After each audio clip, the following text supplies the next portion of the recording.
دلچسپ ویڈیوز کے لیے چینل کو سبسکرائب کر لیں اور ساتھ ہی بیل آئیکن بٹن پر کلک کر لیں تاکہ ہر آنے والی ویڈیو آپ کو سب سے پہلے مل سکے۔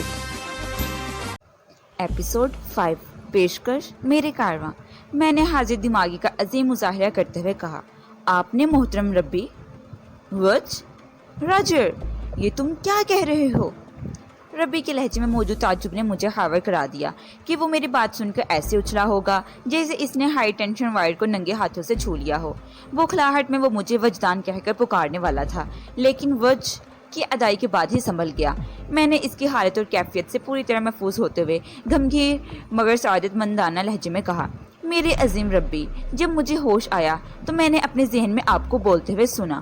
آپ نے اپنی مخصوص آواز میں مجھ سے کہہ رہے تھے کہ میں آپ کو فون کروں۔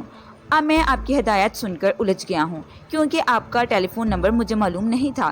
میں نے لمحاتی توقف کے بعد کہا، میں اداکاری کا سلسلہ جاری رکھتے ہوئے کہا، اسی لمحے میرے محترم، اسی لمحے آپ نے اپنے رابطے کا فون نمبر دہرایا۔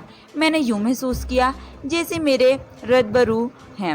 افسوس کہ ہر وقت میں ربی موشن ہامن سے بہت دور تھا، اس لیے اس کے چہرے پر بے یقینی کے ہیجان امیز تاثرات کو ابھرتے ہوئے دیکھنے سے محروم رہا۔ میں نے بات کو آگے بڑھاتے ہوئے کہا، پھر میں فوراً اس اسٹور میں آیا اور اب آپ سے فون پر بات کر رہا ہوں۔ یہ مجھے کیا ہو رہا ہے؟ میں نے اچانک اپنی آواز اور الفاظ میں ہائی کوالٹی ڈرامے کو شامل کر لیا۔ یہ کون میرا گلا دبا؟ میرے حلق سے پھنسی پھنسی سی آواز خارج ہوئی جو رفتہ رفتہ معدوم ہوتی چلی گئی۔ میرا گلا؟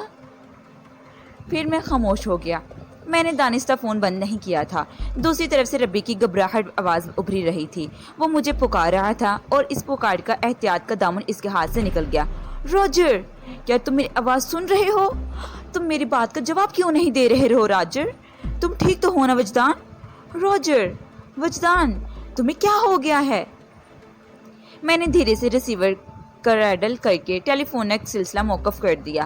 میں نے اگرچہ ربی سے کلام کرتے ہوئے اپنی آواز کو خاصا دھیما رکھا تھا، پھر بھی ہمارے درمیان جس قسم کی گفتگو ہوئی تھی اس سیلز مین کا چونک جانے لازمی تھا، مگر وہ اللہ کا بندہ بلکہ ہوش کا غلام اس طرح نیوز میگزین پر سر جھکائے خاموش اور لا تعلق بیٹھا تھا۔ میں نے اسے اور اس کے شوق کو دل میں شاباشی دی اور اسٹور سے باہر نکلنے کے لیے پلٹا تو راکیل پر نگاہ پڑ گئی۔ شاید وہ باہر کے شدید موسم سے اکتا کر اندر آ گئی تھی۔ بہرحال اس کا یہ فیصلہ درست تھا۔ میری نظر سے اس کی نظر تو ملی۔ وہ معنی خیز انداز میں مسکرا دی۔ اس کی آنکھوں میں جھلکنے والے رنگوں نے مجھے بتا دیا کہ سیلز مین نے نہ صحیح لیکن راکیل نے بڑے خشوع و خضوع سے میری بات سنی تھی۔ جواباً میں زیر لب مسکرا دیا۔ وہ فون کی طرف ہاتھ بڑھاتے ہوئے دھیرے سے بولی، تم صرف جادوگر ہی نہیں بلکہ بازیگر بھی ہو، ایک ٹھیک ٹھاک چکر باز۔ میں نے اس کے اظہار خیال پر کوئی تبصرہ کرنا ضروری نہ سمجھا۔ وہ خاموشی سے فون کے ساتھ مصروف ہو گئی۔ لگ بھگ مزید 5 منٹ بعد ہم ضروری پورا کر کے اس اسٹور سے باہر نکل رہے تھے۔ ربی اور میرے درمیان ہونے والی گفتگو راکیل نے بھی سنی تھی۔ اس طرح راکیل اور اس کے کسی سینئر کے مابین جو بات ہوئی وہ میں نے سنی تھی، تاہم ہم دونوں ایک طرفہ باتوں کو سامع تھے۔ یعنی میں نہیں جانتا تھا راکیل کے سینئر نے اس سے کیا کہا اور راکیل کو معلوم نہیں تھا دوسری طرف ربی مجھ سے کیا کہہ رہا تھا۔ البتہ ہم نے اپنے طور پر اندازے قائم کر لیے تھے۔ میں نے آئندہ کا پروگرام جانے کے لیے راکیل سے استفسار کیا، اب کیا کرنا ہے؟ اس نے مختصر الفاظ میں مجھے بتایا کہ انکریج میں اس کی ایک سینئر سے بات ہو گئی ہے، اس کا نام وانگ شو ہے۔ وانگ شو نے کہا کہ ہمیں فوری طور پر دینالی کے ایک ہوٹل ہارپر لاج پہنچنا ہے۔ ٹھیک 5 منٹ بعد وہ ہمارے لیے ایک گاڑی بھیج رہا ہے جو ہمیں بحفاظت دینالی کے مذکورہ ہوٹل پہنچا دے گی۔ اس ہوٹل کی ریسپشن پر یونگ نامی ایک لڑکی سے ہمیں ملنا ہوگا، باقی کا اسکیڈول وہ لڑکی ہمیں بتائے گی۔ راکیل خاموشی ہوئی تو میں نے پوچھا، کیا تم نے انکریج میں کسی بڑے سے بات کی ہے؟ بڑے کے اسسٹنٹ سے، اس نے بتایا۔ انکریج میں ڈاکٹر مونگ ریفوشے اس مشن کو کنٹرول کر رہا ہے۔ وارننگ شو ڈاکٹر کا اسسٹنٹ ہے، اس نے بتایا۔ فی الحال انکریج میں ہمارا داخلہ بہت خطرناک ہوگا۔ یہودیوں کی JDP نامی تنظیم پوری طرح سرگرم ہو چکی اور وہ بڑی شدید و شدت سے ہمیں تلاش کر رہے ہیں۔ کیا وارننگ شو نے ریمنڈ یا ساحل کے بارے میں کچھ بتایا ہے؟ میں نے پوچھا۔ نہیں، وہ نفی میں گردن ہلاتے ہوئے بولی، اس سے تمہارے سامنے ہی بات ہوئی ہے. ہوٹل پہنچ کر میں ڈاکٹر مونگ سے تفصیلی بات کروں گی. مجھے اپنی پوزیشن بھی کلیئر اور آئندہ کرنے کے لیے ہدایت لینا ہے. ربی اور اس کی تنظیم میں واپسی تو سوال ہی پیدا نہیں ہوتا. حالات اس طور پیش آئے تھے کہ واقعی راکیل اب یہودیوں کی نظر میں معتوب ٹھہر چکی تھی. ہم اندھے غار میں جن 4 فوجیوں کو لمبا لیٹ آئے تھے انہیں کبھی نہ کبھی بیدار بھی ہونا تھا. پھر ہمارا کارنامہ زیادہ دیر تک چھپا نہ رہتا. میں جانتا تھا ربی موشی ہیمنڈ بہت جلد اس حقیقت تک پہنچ جائے گا کہ مجھے کسی نے اغوا نہیں کیا بلکہ میں راکیل کے ساتھ اپنی مرضی سے فرار ہوں. راکیل کی حیثیت غدار کی اور میں مغرور تھا، مگر میں نے وقتی طور پر ربی کو جس طرح الو بنایا تھا وہ خاصا محفوظ کن تھا. راکیل نے پتہ نہیں میری سوچ پڑھ لی تھی. جلدی سے بولی، تم نے ربی موشی ہیمنڈ کو برے طرح سے بیوقوف بنایا ہے. میں نے کہا، جو لوگ حد سے زیادہ شاطر اور چال باز ہوتے ہیں انہیں چکر دینا نسبتاً آسان ہوتا ہے. بس اس سلسلے میں تھوڑی ہوشیاری کی ضرورت ہوتی ہے. وہ معنی خیز نظر سے مجھے دیکھتے ہوئے بولی، یہ تم ہائی وے ٹوک پر کھڑے کیا کر رہے تھے؟ کچھ بھی نہیں، میں نے کہا. میں تو ایسے ہی ایک ہائی وے کا نام لے دیا تھا. جب میں ہائی وے 3 ہو سکتی تو ہائی وے 2 بھی تو کہیں نہ کہیں ہونا چاہیے. البتہ ویلکم ٹو فیئر بلینکس اور فیئر 5 کلومیٹر کے سلسلے میں نے سرسلامت لگایا تھا. پتہ نہیں یہ تمہارا ناقص کس قسم اور کس مزاج کا ہے. وہ عجیب سے لہجے میں بولی. کیوں، کیا ہو گیا؟ میں نے سنجیدگی سے پوچھا. وہ بولی، کیا اپنی سمت اور روح کو ایک لمحے کے لیے نہیں بھولتا؟ سیدھا نشانے پر جا ٹکتا ہے. بات ختم کر کے وہ مجھے ٹٹولتے ہوئے نظر سے دیکھنے لگی. تم کیا کہنا چاہتی ہو؟ میں الجھ گیا. میں نے اس کی تکیے کے پردے میں کوئی حقیقت کھول دی ہے. تمہارا اندازہ تو محسوس ہو رہا ہے. ویلکم ہائی وے اور 5 کلومیٹر میں بڑا دم ہے. وہ غمگین لہجے میں بولی. کوئی ایسا ویسا دم؟ پھر ایک لمحے کے توقف سے اس نے اضافہ کرتے ہوئے بتایا، ہائی وے 3 کی طرح الاسکا میں ہائی وے 2 بھی موجود ہے اور واقعی یہ روڈ فیئر بینک سے نکلتی ہے. ہائی وے تو جنوب مشرق میں ایک طویل فاصلہ طے کر کے سیدھی کینیڈا کی سرحد سے جا ملتی ہے. راستے میں ڈیلٹا جنکشن پر اسی ہائی وے سے ہائی وے 2 نکلتی ہے جو انتہائی جنوب میں الاسکا کی طرف جاتی ہے. کینیڈا سے تھوڑا پہلے ہائی وے تو میں ٹوک کے مقام پر نکلتی ہے جو جنوب و مشرق چلتے چلتے بالآخر پہنچ جاتی ہے. ہائی وے 1، 2 اور ٹوک اور گلمانا کو ملا کر وہی کام سر انجام دیتی ہے جو ہائی وے 4 ڈیلٹا جنکشن اور گلمانا کو آپس میں ملانے پر انجام دیتی ہے. اور سب سے حیران کن بات یہ ہے.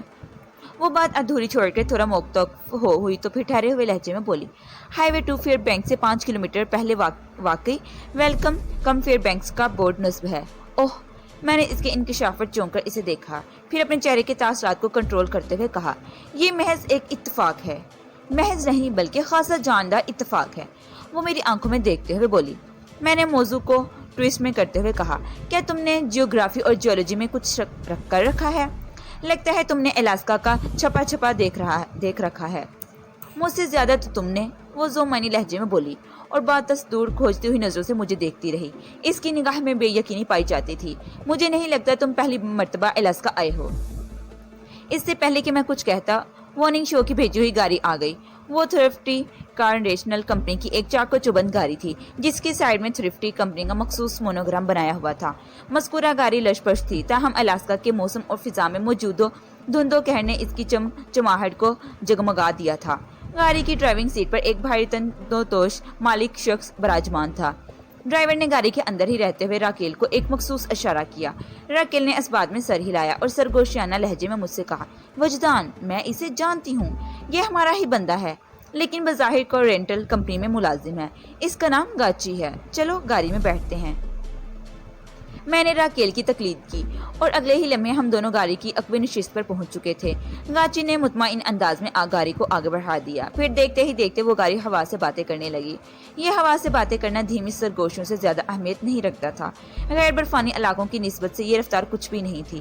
البتہ الاسکا میں خصوصاً جنوری میں اتنی رفتار کا تصور بھی نہیں کیا جاتا. ہمارا رخ اولڈ کریل سے دینالی کی جانب تھا، گویا ہم انتہائی شمال کی سمت بڑھ رہے تھے. گاڑی میں بیٹھنے کے بعد راکیل نے خاموشی اختیار کر لی تھی. میں نے بھی نشست کی پشتگاہ سے ٹیک لگا کر آنکھیں بند کر لی. گاڑی کے اندر مخصوص حرارت کے سبب بڑا خوشگوار موسم تھا. پتہ نہیں اس وقت راکیل کے ذہن میں کیا چل رہا تھا. میں ربی اور ساحل کے بارے میں سوچنے لگا. ربی موشی ہیمنڈ میرے بچھائے ہوئے ٹریپ میں الجھ کر رہ گیا تھا. اس نے گفتگو کے آخری مرحلے میں ہیجان خیز بوکھلاہٹ کے زیر اثر مجھے روجر کے بجائے وجدان کہہ کر مخاطب کیا تھا.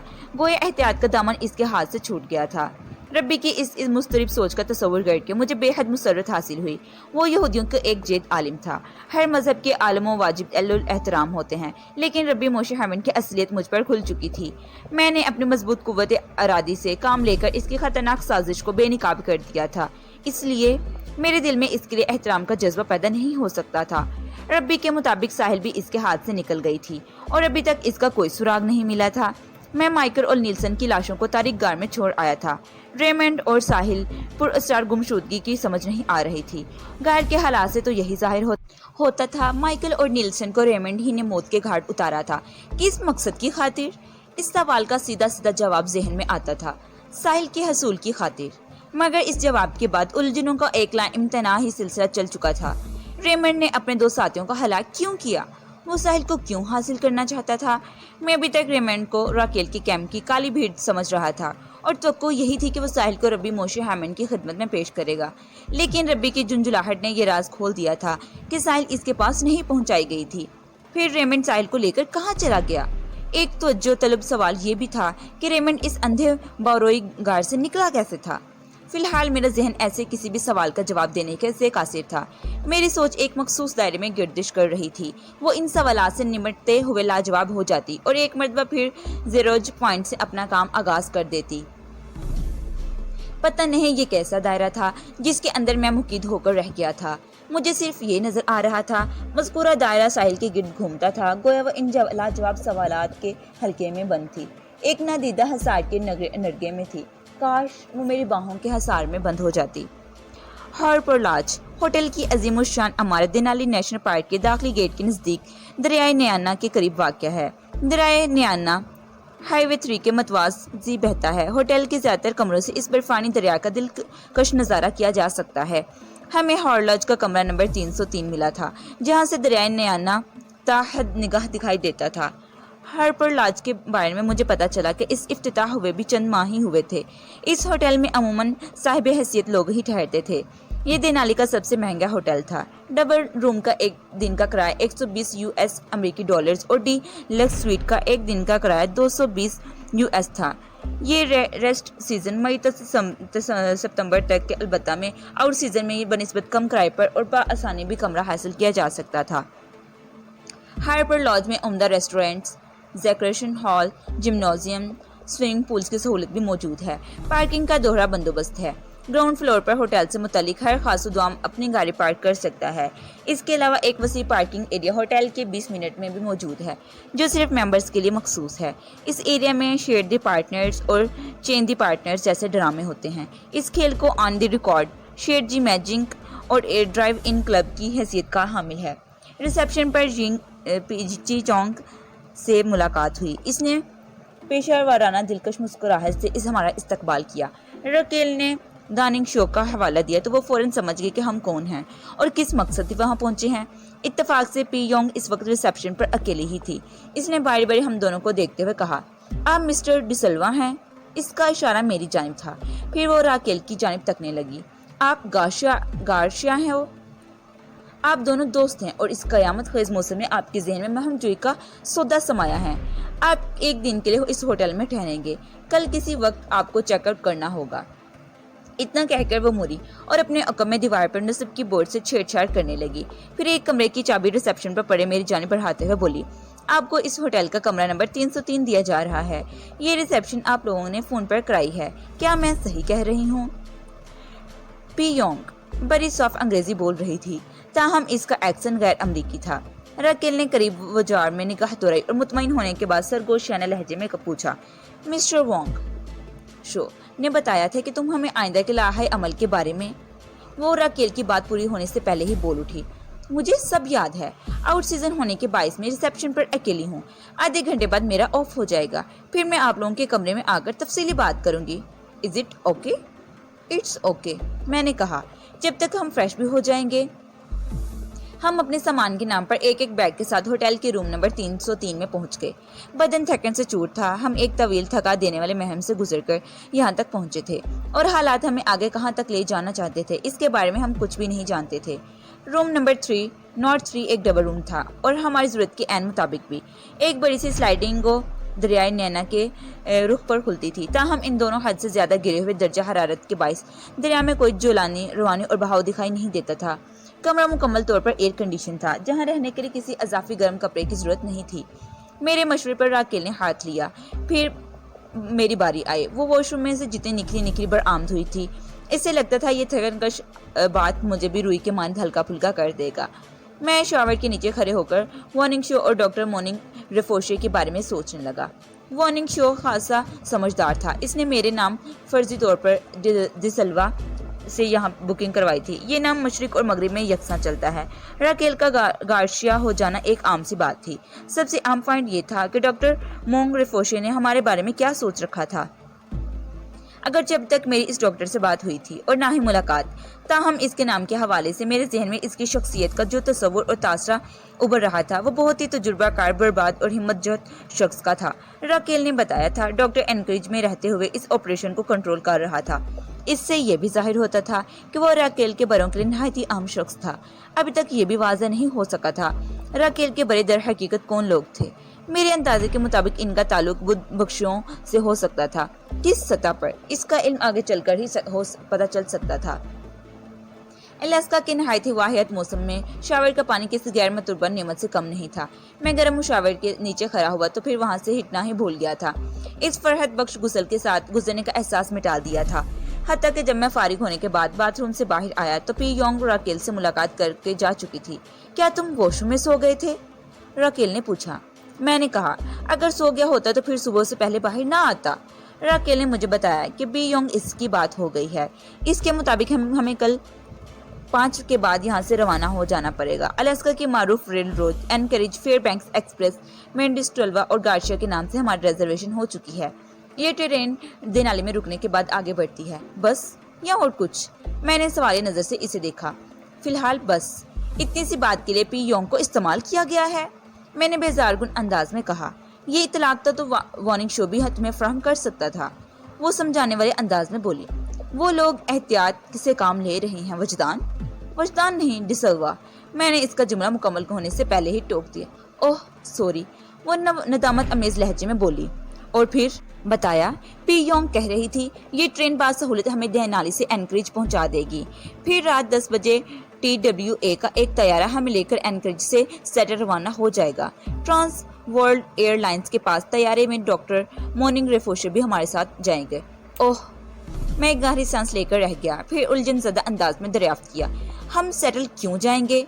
और क्या ये सेटल भी अलास्का ही का कोई इलाका है? नहीं। इसने नफी में गर्दन हिलाई और मेरी मालूमात में इजाफा करते हुए बोली। सेटल दरअसल अमेरिकन स्टेट वाशिंगटन का कैपिटल है। यानी कैपिटल का भी कैपिटल? मैंने हैरत से आंखें फैलाई। वो एक लम्हा मुझे सोचती हुई नजर से देखती रही। फिर बोली, शायद तुमने वाशिंगटन के जिक्र से DC की तरफ चले गए हो। तो मेरी उलझन अभी तक दूर नहीं हुई थी। वो वजाहत करते हुए बोली, DC डिस्ट्रिक्ट ऑफ कोलंबिया को अमरीकी रियासतों में शुमार नहीं किया जाता। ये दर हकीकत वर्जीनिया और मेरीलैंड नामी 2 रियासतों से हासिल किए गए थोड़े थोड़े इलाके के मजमूए का नाम है। अमरीकी सदन जॉर्ज वाशिंगटन का पायतख्त यहाँ कायम किया गया था और अब USA के लिए DC की हैसियत एक दारुल हुकूमत ऐसी है। वो चंद लम्हात के मुतवक्फ हुई, फिर अपने बयान को आगे बढ़ाते हुए बताने लगी। सेटल के हवाले से मैंने जिस अमरीकी रियासत वाशिंगटन का जिक्र किया है वो US कनाडा की सरहद पर वाक़या है। ये रियासत USA के इंतहाई शुमाल मगरिब में वाक़या है और इसकी बाउंड्री मोन्टाना और यगान आइडाहो नामी से रियासतों से मिलती है। मैंने इसकी तफसील से मुस्तकीद होते हुए सवाल किया, अभी तक तुमने मुझे ये नहीं बताया कि तुम्हारा वो डॉक्टर मॉर्निंग रेफोशे हमारे साथ सेटल क्यों जा रहा है? डॉक्टर मॉर्निंग 10 रात बजे इसी कमरे में फ़ोन पर हमसे बात करेगा, इसने बताया। बाकी की तफसील वही बताएंगे हमें। मैं इतना जानती हूँ सेटल में हमारे बहुत से आम आदमी मौजूद हैं। साहिल के बारे में कोई खैर खबर? मैंने गहरी सांस लेते हुए पूछा। पी योंग को साहिल वाले मामले से दूर रखा गया है, राकेल ने बताया। इस सिलसिले में डॉक्टर मॉर्निंग से पूछेंगे। मैंने एक तवील अंगाई ली, फिर इसमें इजाफा करते हुए बोला, गार्शिया, मुझे तो जबरदस्त भूख महसूस हो रही है और नींद भी आ रही है। मेरा भी कुछ ऐसा ही हाल है। मेरी देखा देखी इसने भी मुंह खोलकर एक तवील जमाही ले ली और डाइनिंग हॉल में चलते हैं। खाना खाकर वापस आएंगे तो 10 बजते ही वाले होंगे। फिर डॉक्टर मॉर्निंग से बात करके लंबी तान सो जाएंगे। بات ختم کرتے ہی وہ خوابناک نظر سے ڈبل بیڈ کو دیکھنے لگی۔ وہ کنگ سائز بیڈ اتنا لمبا چوڑا تھا کہ باوقت 4 افراد باسہولت اس پر ایک گہری اور پرسکون نیند لے سکتے تھے۔ آج کی رات مجھے راکیل کے ساتھ اس بیڈ پر سونا تھا۔ یہ تصور میرے لیے بڑا کنفیوزنگ تھا۔ ہم 303 کو لاک کر کے زینے کی جانب بڑھ گئے۔ راکیل نے پوچھا، اوپر جانا ہے یا نیچے؟ اوپر نیچے کا کیا مطلب؟ میں نے متذبذب نظر سے اسے دیکھا۔ ہمیں ڈائننگ ہال میں جانا ہے، وہ بولی۔ اس ہوٹل میں 2 ڈائننگ ہالز ہیں، ایک گراؤنڈ فلور اور دوسرا سکت فلور پر۔ بات ختم کر کے وہ سوالی نظر سے مجھے دیکھنے لگی۔ میں نے ایک گہری سانس خارج کی اور کہا، ہم تیسرے فلور پر ٹھہرے ہوئے ہیں، نیچے ہی چلتے ہیں۔ میرا خیال ہے گراؤنڈ فلور زیادہ مناسب رہے گا۔ اس نے اس بات میں سر ہلایا اور میرے ساتھ چل پڑی۔ ہارپر لاج میں ملنے والا کھانا بلاشبہ بہت لذیذ تھا۔ وہاں بوفے، مینیو، دونوں قسم کے ڈنرز کا بندوبست تھا۔ میں نے مینیو والے پورشن کو ترجیح دی اور چند منتخب چیزیں منگوا لی جو انتہائی محفوظ تھیں۔ کھانے کے دوران میں نے محسوس کیا کہ ایک شخص تھوڑے تھوڑے وقفے سے ہمیں دیکھ رہا تھا اور وہ ہم سے چند میزیں چھوڑ کر ایک لڑکی کے ساتھ بیٹھا ہوا تھا۔ ہال میں چونکہ برائے نام رش تھا، اس لیے میں نے بھی اس کے تاڑنے کو نوٹ کر لیا۔ اس کا انداز خاصا مشکوک تھا۔ میں نے بھی نظر بچا کر چپکے چپکے اسے دیکھنا شروع کر دیا۔ اس کی عمر 40 سے متجاوز ہوتی، نیلی آنکھیں، ہلکی سنہری مونچھیں اور اس کے بال بھی گولڈن ہی تھے۔ اس نے بڑی بڑی قلمیں چھوڑ رکھی تھیں اور دائیں گال پر گہرے بھورے رنگ کا ایک مسا تھا جو مسور کے دانے کے برابر ہوگا۔ وہ ایک مضبوط قسم کا شخص تھا۔ اس کے ساتھ جو موجود لڑکی کی صحت کو دیکھ کر کہا جا سکتا تھا وہ کافی دنوں کے فاقے سے یا پھر کسی پیچیدہ پوشیدہ نسوانی مرض میں مبتلا ہے۔ وہ 15 سے زیادہ کی دکھائی نہیں دیتی تھی۔ جب مجھے یقین ہو گیا کہ وہ شخص وقفے وقفے سے خاص طور پر ہمیں ہی دیکھ رہا ہے تو میں نے راکیل کی توجہ اس جانب مبذول کرائی۔ پتہ نہیں یہ شخص ہمیں کیوں واچ کر رہا ہے، میں نے کہا۔ مذکورہ شخص راکیل کی عقبی سمت میں تھا۔ اس نے گردن موڑ کے پیچھے دیکھا تو پھر میری طرف منہ پھیرتے ہوئے بولی، اوہ یہ تو ڈاگ گیٹنگ ہے، کیا تم اس شخص کو جانتی ہو؟ میں نے کھانے کا عمل جاری رکھتے ہوئے پوچھا۔ اس نے اس بات میں گردن ہلائی اور بتانے لگی، ایک میں کیا، اس سے تو سارا الاسکا جانتا ہے۔ ڈاگ گیٹنگ یہاں کا معروف مونیٹر اور گلیشیئر پائلٹ ہے، مگر یہ اس کو پیما میں ہمیں کیوں تاک رہا ہے؟ دیکھنے دو، ہمارا کیا جاتا ہے، وہ بے پرواہی سے بولی۔ یہ تو ہمارے لیے آنر کی بات ہے کہ ایک نیشنل ہیرو بڑی دلچسپی سے ہمیں دیکھ رہا ہے، ورنہ لوگ تو اس کے آٹوگراف کے لیے پیچھے پیچھے پھرتے ہیں۔ اس کے ساتھ وقت گزارنا تو کسی کو بھی اعزاز کی بات ہے۔ کیا یہ نیشنل ہیرو اس قسم کی لڑکیوں کو اعزاز بخشتا ہے؟ میں نے راکیل کی عقب میں دیکھتے ہوئے کہا۔ وہ چونکی، کیا مطلب؟ میں سمجھ نہیں سکی۔ تم کیا کہنا چاہ رہے ہو؟ میں نے کہا، تمہارا یہ ہیرو کو پیما کی جس لڑکی کے ساتھ ڈنر فرما رہا ہے وہ مجھے تو برسوں کی بیمار نظر آتی ہے، یا پھر لگتا ہے اس نے کافی عرصہ صومالیہ کے قحط زدہ علاقے میں گزارا ہو۔ دیکھو اس کی آنکھیں اور گال کس طرح اندر کو دھنسے ہوئے ہیں۔ ایک لمحے کے توقف سے اس نے اضافہ کرتے ہوئے بولا، مجھے تو یہ خاصی نو عمر کی بھی لگتی ہے، میرے خیال میں 15 برس کی سے زیادہ نہیں ہوگی۔ میں تمہارے اس خیال سے اتفاق نہیں کر سکتی، وہ پرسوک لہجے میں بولی۔ میرا اندازہ ہے یہ لڑکی 19 سے کم کی نہیں ہوگی، البتہ اس کی صحت واقعی قابل غور اور تشویشناک ہے۔ پتہ نہیں تم کس بنا پر اتنا بڑا اندازہ قائم کر رہی ہو، میں نے سوچنے والے انداز میں کہا۔ وہ بولی، امریکہ کی ہر اسٹیٹ میں بلوغت کی عمر الگ الگ جو 16 پلس سے 19 تک جاتی ہیں۔ گرم اسٹیٹ میں جلدی اور سرد میں دیر سے بلوغت کا سرٹیفکیٹ جاری کیا جاتا ہے۔ اس حوالے سے اس لڑکی کو 19 سے کم کا نہیں ہونا چاہیے۔ سن بلوغت کو بغیر قانوناً ڈیننگ کی اجازت نہیں دی جاتی۔ وہ پتہ نہیں مجھے کیا سمجھانے کی کوشش کر رہی تھی۔ میں نے محسوس کیا اس کو پیما کی تاکہ جھانکی اس دوران میں مسلسل جاری رہی تھی۔ میں نے اکتائے ہوئے لہجے میں راکیل سے کہا، بہرحال تمہارا یہ مونیٹر ذوق کے معاملے میں بہت ہی بدذوق واقعہ ہوا ہے۔ راکیل نے میری رائے پر کوئی تبصرہ نہیں کیا اور ہم ڈنر سے فارغ ہونے کے بعد 303 یعنی کمرہ نمبر 303 میں آ گئے۔ ہم نے دروازہ بند کیا ہی تھا کہ فون کی گھنٹی بج اٹھی۔ ٹیلی فون سیٹ بیڈ کے کنارے پر ایک چھوٹا سا سائڈ ٹیبل پر رکھا ہوا تھا۔ میں نے آنکھوں ہی آنکھوں میں راکیل کو اشارہ کیا۔ وہ میرے اشارے کی تائید میں ٹیلی فون سیٹ کی طرف بڑھ گئی۔ اس وقت الاسکا کے وقت کے مطابق رات کے ٹھیک 10 بج رہے تھے۔ قومی امکان اس بات کا تھا کہ وہ کال ڈاکٹر موننگ کی ہوگی۔ میں نے اندازہ لگایا راکیل نے پہلے ہوٹل ٹیلی فون آپریٹر سے بات کی تھی، اس کے بعد ہی آپریٹر نے کال تھرو کر دی۔ راکیل نے اشارے سے مجھے بتایا کہ وہ دوسری جانب ڈاکٹر موننگ پر ہے۔ وہ فون سیٹ کے مطابق بٹنز کے ساتھ چھیڑ خانی کرنے لگی۔ اس فون سیٹ میں مائک اور اسپیکر کی سہولت موجود تھی۔ راکیل نے اس سہولت سے فائدہ اٹھایا اور ہم تینوں صوتی اعتبار سے ایک دوسرے کے روبرو ہو گئے۔ راکیل نے ڈاکٹر موننگ کو ہمارے بارے میں بتایا۔ रस्मी अलग सलैक के बाद डॉक्टर मॉर्निंग रकेल से बातें करने लगा। मैंने महसूस किया वो राकेल से कोई खास अहम बातें नहीं कर रहा था। इस गुफ्तगू का लबलुबाब ये था कि राकेल मेरे साथ बात जरिया रेड रोड एनकरेज पहुंचेगी, फिर वो हम दोनों को अपने साथ लेकर एनकरेज से सेटल की जानिब प्रवास कर जाएगा। राकेल की आइंदा सरगर्मियों और मसरूफियात के बारे में इधर सेटल ही में फैसला किया जाएगा, वगैरह वगैरह। राकेल के बाद डॉक्टर मॉर्निंग रफोशी बराह रात मुझसे मुखातिब हुआ। मैंने सिर्फ इसका नाम सुनकर अपने दिल में इसके लिए जो एहतराम महसूस किया था वो तासीर गलत नहीं था। वो अपनी आवाज और बातचीत से भी बहुत मुंजा हुआ एक तजुर्बाकार और दूर अंदेश लगता था, एक सर्दो गर्म जोशीदा इंसान। रस्मी हेलो हाय के बाद मैं फौरन अपने मकसद की तरफ आ गया। डॉक्टर मोंग, ये तो मुझे मालूम हो चुका, मुझे देनाली से एनकरेज और एनकरेज से सेटल पहुंचाया जाने वाला है, लेकिन ये बात समझ में नहीं आ रही कि आप लोग मुझ पर इस कदर मेहरबान क्यों हैं, और सबसे अहम पॉइंट ये है आखिर आप लोग कौन हैं। फिलहाल तुम अपने जहन से ज्यादा जोर ना दो और यकीन कर लो हम तुम्हारे दोस्त हैं। वो ठहरे हुए तासिर अंगेज लहजे में बोला। तुम्हारी खैर ख्वाही और तुम पर मेहरबानी का सबब ये है कि हमारा दुश्मन बल्कि हमारे दुश्मन मुश्तरक हैं। चलाक और अयार यहूदियों का एक शातिर टोला जो बुद्ध नील कुंड की इबादतगाह को तह दबाला करके अपने मकसद हासिल करना चाहता है। वो लोग इन 5 नायाब पत्थरों तक पहुंचने का ख्वाब देख रहे हैं, जिन्हें हासिल करने के बाद वो पूरी दुनिया पर हुक्मरानी करने का इरादा रखते हैं। रब्बी मोशी हमन इन पत्थरों का अफादत और रूहानी कुदरत कीमत से पूरी तरह आगाह है। और वो जुमला अधूरा छोड़कर जरा मुतफ़ होकर बात को आगे बढ़ाते हुए बोला, और हम सब ने मिलकर यहूदियों की इस नापाक साजिश को नाकामयाब नहीं होने देना।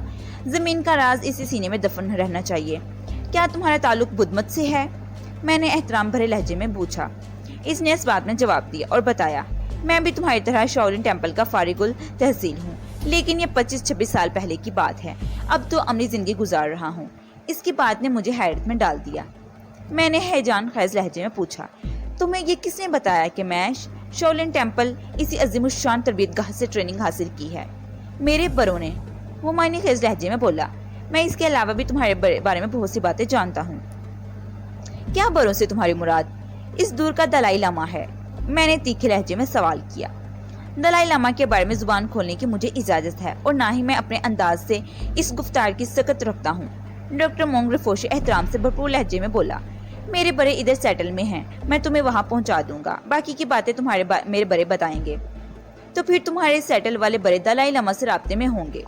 बुद्ध नील कुंड की इबादतगाह में धन्नो साहिल के बाप ने मुझे दलाई लामा के बारे में बहुत कुछ बताया था।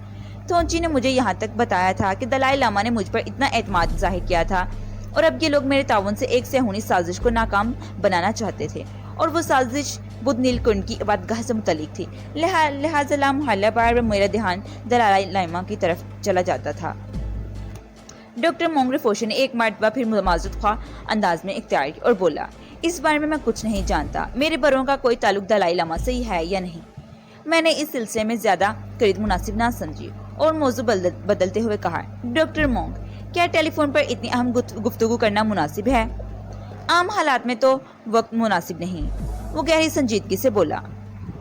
लेकिन मैंने अपनी हिकमत अमली से आम हालात को इस वक्त खासा बनाया हुआ है।